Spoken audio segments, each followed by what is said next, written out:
안녕하세요. 그대가 보살입니다. 서감입니다. 불교에서 깨달음은 중요합니다. 부처님은 크게 깨달으셨고요.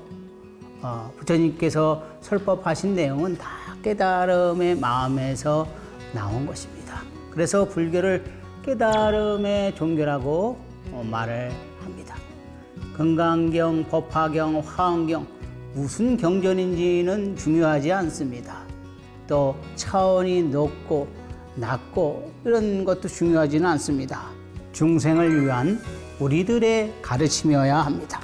그 깨달음은 살아있는 깨달음이요 우리에게 필요한 가르침입니다.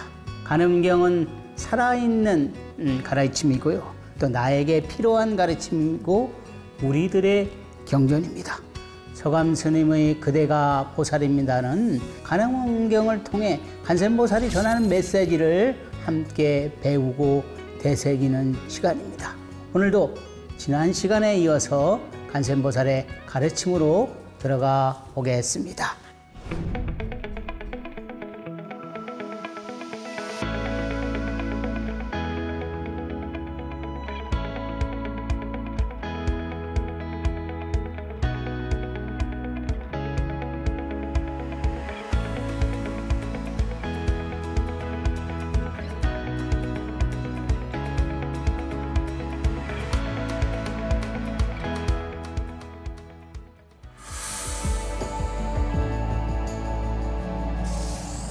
오늘 22강의 주제는 노래로 찬탄한 관음경입니다. 무진이보살 이계문할 그때의 무진이보살이 개성으로 다시 물었습니다.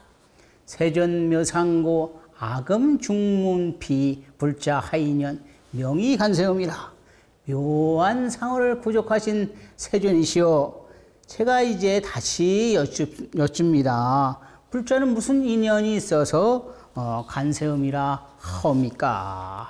무진의 보살이 개성으로 다시 여쭙겠다는 그런 대목이 나옵니다. 이 대목은 뭐냐 하면요 간음경의 첫 부분 있잖아요. 그때 무진의 보살이 부처님 계신 곳을 향해서 합장을 한 내용과 비슷한데 이 뒤에도 앞부분과 비슷한 내용이 이제 반복적으로 나올 것입니다. 이 개성 부분은 무엇이냐?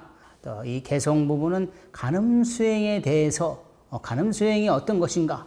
또 간음 수행의 핵심과 그 크기에 대해서 또 자세히 나오는 부분이라 제가 개성 부분을 따로 말씀드리는 것입니다. 경전에서는 이렇게 산문이죠. 산문이라는 것은 이야기 형식, 법을 나눌 때 이야기를 물어보고 답하고 하는 이야기 형식으로 하는 이런 부분을 장행이라고 해요. 길장자마 길게 나열되어 있다 말이에요. 그리고 지금처럼 부가에서 개성이나 시 형식을 띈 것을 이제 중송이라고 합니다. 거듭중자 거듭 말한다 성으로 시나 노래로 장행은 이야기 형식으로 법을 설하는 내용이고요. 물어보고 또 답하고 법을 물어보고 답하고 이렇게 이야기 형식, 산문 형식을 띄는 것이고 중성은 시나 개성을 형식을 떼어가지고서 노래 또 형식을 떼어가지고서 조금 더 거듭 강조하는 부분이에요. 앞부분의 내용을 거듭 말씀하면서 강조하는 것이죠. 그러니까 간음경의 중성 부분은 원래 따로 번역되어 독상하다가 뒷날 간음경 뒷부분에 합쳐져서 한 권으로 만들어지는 것입니다. 예전에는 이 중성 부분을 독성하는 모임이 아주 많았다고 하는데 요즘에는 이 중성 부분에 대해서는 독성하는 모임이 잘 들어보지는 못하는 것 같아요. 이 간음신앙, 간음수행도 시대에 따라서 흥망성쇠를 함께 하는 것 같습니다. 이 장행은 인도 승려 구마라집이 요진시대 때 5세기 초지요. 번역되었으며 중성 부분은 수나라테 천축사문 천축사문도 인도 스님이죠. 사나굴다 스님이 북주의 무제 때 한 6세기 정도 될 겁니다. 번역해서 유통시켰는데 그 내용은 산문으로 된 내용과 비슷하다. 이번에 공부할 이 중송 부분은요, 제가 특히 이 간음 수행에 대해서 잘 나와 있고요. 물론 중송 부분의 간음 수행은 이런 거다, 저런 거다 이렇게는 절대로 나오지는 않습니다. 그렇지만은 제가 볼 때는 간음 수행의 핵심과 크기를 잘 말씀해 둔 것이 이 중송 부분이 아닐까 생각합니다. 이 간음 수행이 결코 기복에 매진하는 것이 아니라, 요즘에 다 간센보살 부르면 뭐 복에 매진한 것이라마 그런 걸 뭐하러 보내냐, 뭐하러 편집 만들어서 보내냐는 얘기가 많은데, 간음 수행은 절대로 기복에 매진하는 것이 아니에요. 중생의 입장에서 생각도 해주는 것이고, 그러나 그것의 핵심은 간음 수행의 핵심은, 간음 신앙의 핵심은 이 깨달음에 하는 거예요. 그 수행과 그 수행의 체험이 깊어가지고서요, 저 우주 법계를 넘어서 일심으로 치닫는 그런 위대함을 제가 앞으로 거듭거듭 말씀드리겠습니다. 이 운문으로 번역한 중생은 내용이 깔끔해. 또 산뜻한 데가 있고, 신화 개성이니까 깔끔하고 산뜻한 데가 있지요. 또 이 폭포수가 떨어지는 것처럼 힘찬 에너지를 또 느낄 때가 있습니다. 또 그 내용으로 파고들면 간세음 보살의 마음을 이어받아 가지고서 어떤 부분은 그 독성하는 이에게 간세음의 마음과 그 행을 잘 알아가지고서 그 중송 부분을 독성하는 이에게 깨달음의 눈물을 흘리게도 하였습니다. 무진이 보살이 묻습니다. 불자는 어떤 인연이 있어서 간세음이라 합니까? 예. 이 물음에는 제가 좋아하는 간음 예문의 한 대목이 좋은 답을 주는 것 같습니다. 간음 예문의 한 대목을 말씀드려 볼까 합니다. 간세음보살 밝은 흰옷을 입으시니 눈동자가 자비의 빛으로 바뀌고, 푸른 연꽃에 앉으신 몸은 100가지 복으로 장엄하셨네. 고통과 액난을 받은 중생이 간세음보살을 찾는 울림을 듣고 애달피 구하는 소리를 관찰하고 그 고통을 건져주시니 하늘의 달이 나타나는 것이 온갖 물의 형상을 나타내는 것과 같아서 온 세상에 봄 기운이 가득하니 꽃향기가 사방에 퍼지네. 대비, 대원, 대성, 대자의 성스러운 흰옷의 간세음보살 마살이여. 구종 묘상존 계담무진이 여청간음행 선흥세방소라. 묘한 상호를 갖추신 세존께서 개성으로 무진이 보살에게 답하셨습니다. 여청간음행, 그대는 잘 들어라 말이에요. 선흥제방소, 잘 들어라. 그 간음행이 어느 곳이든지 잘 응답한다 말이에요. 그 위대한 간음행이라는 것은 뭐냐 하면은, 간음행이라는 것은 뭐냐 하면은 자비로서 중생의 고통과 고난을 구제를 하는 것이다. 구제를 하는 것이다. 그러면 이 세상의 진정한 구제자는 누구신가 말이에요. 그것은 시간과 공간을 가리지 않고 사람을 따지지 않고 가리지 않고서 그 고난과 고통을 얻게 하고 행복한 세상으로 이끄는 자입니다. 그분이 바로 간세음 보살입니다.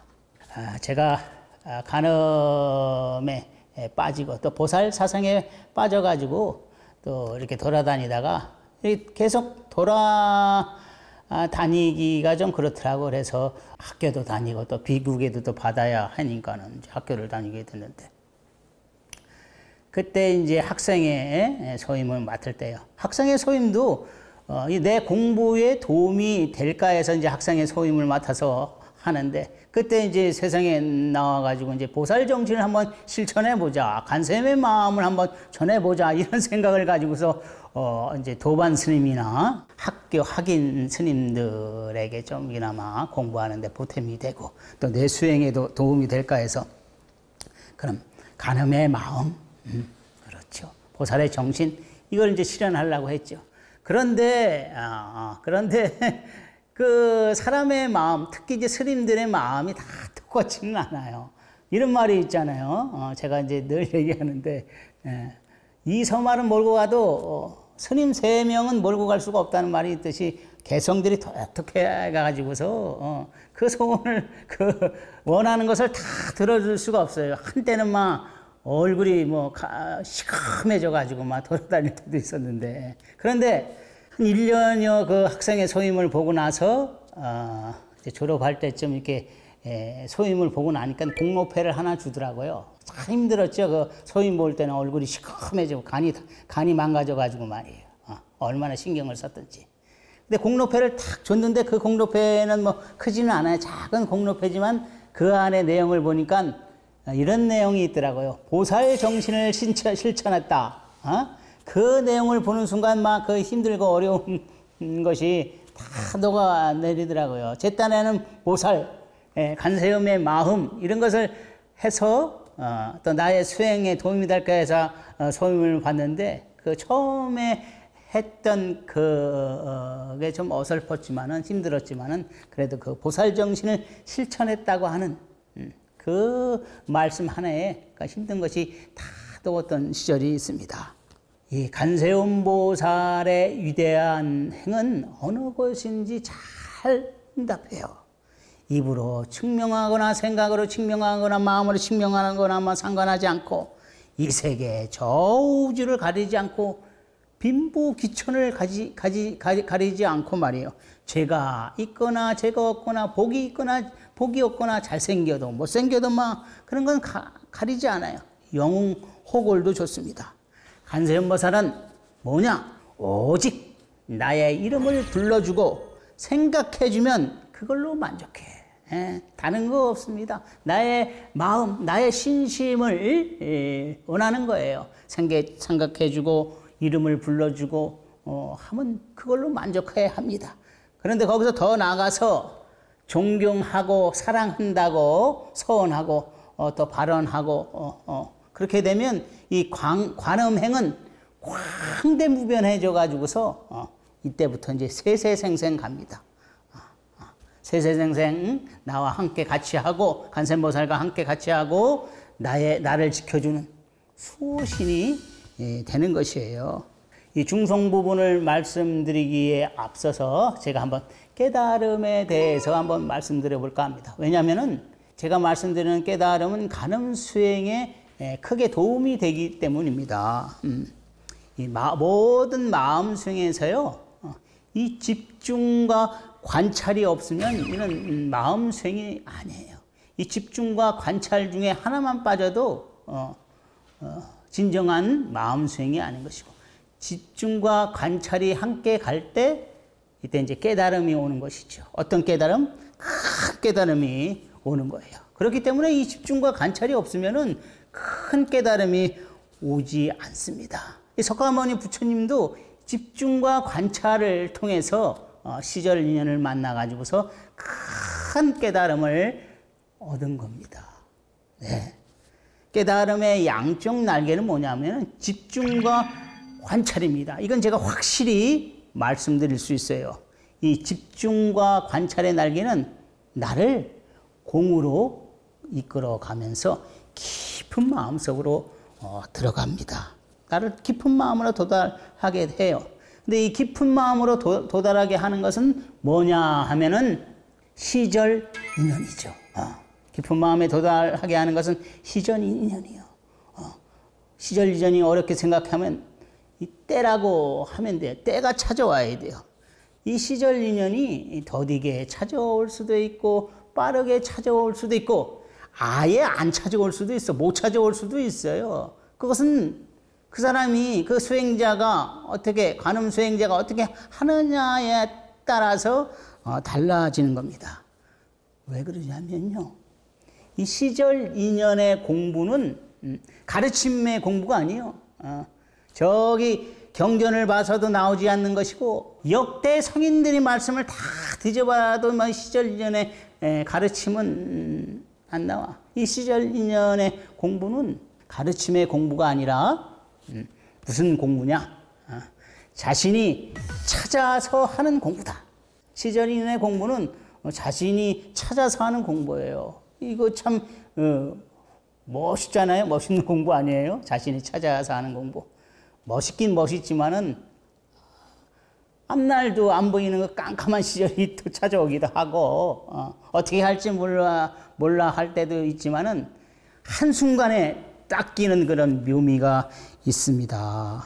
이 큰 그릇은 시절 인연이 늦게 찾아옵니다. 왜 그러냐면은요, 그 바다와 같이 우주와 같은 그런 큰 그릇을 만들어야 하기 때문이죠. 왜 그렇게 큰 것을 만들어야 하나요? 모든 사람들을 살려내야 하기 때문에 그렇게 큰 그릇을 만들기 위해서 고난과 고통을 이겨내서 큰 그릇이 되는 것입니다. 그래야 모든 인류를 살릴 수 있습니다. 그래서 부처나 조사는 이 큰 그릇을 제자로 삼는 거예요. 큰 그릇을 제자로 삼는다 이 말이야. 그 이유에 의해서 모든 사람들을 살릴 수 있는 그릇을 만들기 위해서 지극히 고요한 깊은 마음으로 들어가서 마음에 태양이 떠야 됩니다. 이 깨달음이란 거, 간음수행의 깨달은 것. 깊고 깊어서 안과 밖이 뻥 뚫려가지고 하나다 말이야. 경계가 모두가 사라졌어요. 거기에는 부처도 없고 깨달음도 없고 중생도 없다. 모든 것이 하나다 말이야. 경계가 무너져 가지고서 고요함 속에서 하나로 융합이 되어 있다. 고요한 태양, 고요한 태양이 떠올라야 합니다. 허공에서 고요한 태양이 떠올라 허공이 태양이고 태양이 허공인 그 시절을 만나야 돼요. 그래서 지극히 고요함은 모두를 삼켜가지고서 그 고요함 속으로 없는 듯이 있는 듯이 스며들게 하는 것이에요. 이것이 뭐냐면 일심이고요. 자성관음이고 관음진신입니다. 관음수행은 집중과 관찰이에요. 집중과 관찰이 양쪽 날개가 돼서 세상으로 들어가요. 세상으로 들어가서 뭘 하냐? 관음행을 하는 거예요. 너도 나도 모두가 하나가 되는 있는 듯이 없는 듯이 막 관음행을 실천해 나가는 것이에요. 육도를 다니면서 나를 잊은 채 그 무리와 하나가 되는 것이 바로 관음수행이에요. 있는 듯이 없는 듯이 24시간 내에 태양이 뜨는 것이 아니라 그 지극히 고요함 속에 머물면서 말이에요. 24시간 동안 태양이 뜨면 어떻게 돼요? 모든 작물이 잘 자라나요? 아니죠. 다 타가지고 없어집니다. 관음수행은 24시간 동안 태양이 떠는 것이 아니라 그 고요함 속에 들어가 있다. 융합되어 있다가 필요할 때마다 태양이 뜨는 것이라. 이게 바로 관음수행의 특징입니다. 그러면 그 고요함 속에 모두 나 자신도 잊은 채 그 빠지면 나는 과연 어디에 있습니까? 나는 누구입니까? 고요함 속에 머무는 나는 인간 관음입니다. 어디에 있든지 관음행을 해 나갑니다.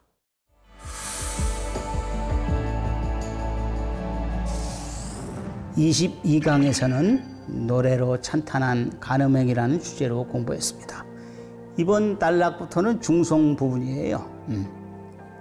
중송은 시나 개성이나 또 노래의 형식을 빌려서 앞부분의 내용을 거듭 강조하는 것이요. 관음경의 중송 부분은 원래 따로 번역되어 있다가 독송되다가 옛날 산문 부분에 이제 합쳐져서 한 권이 되었던 것입니다. 옛날에는 이 중송 부분을 독송하는 분들이 그런 모임들이 많았다고 합니다. 이 중송 부분에는 앞부분은 거듭 강조하지만 관음수행이 뭔지 또 관음수행의 특징과 관음수행의 크기와 스케일 뭐 이런 거 참 관음하기 좋은 이런 중송 부분에 들어 있습니다.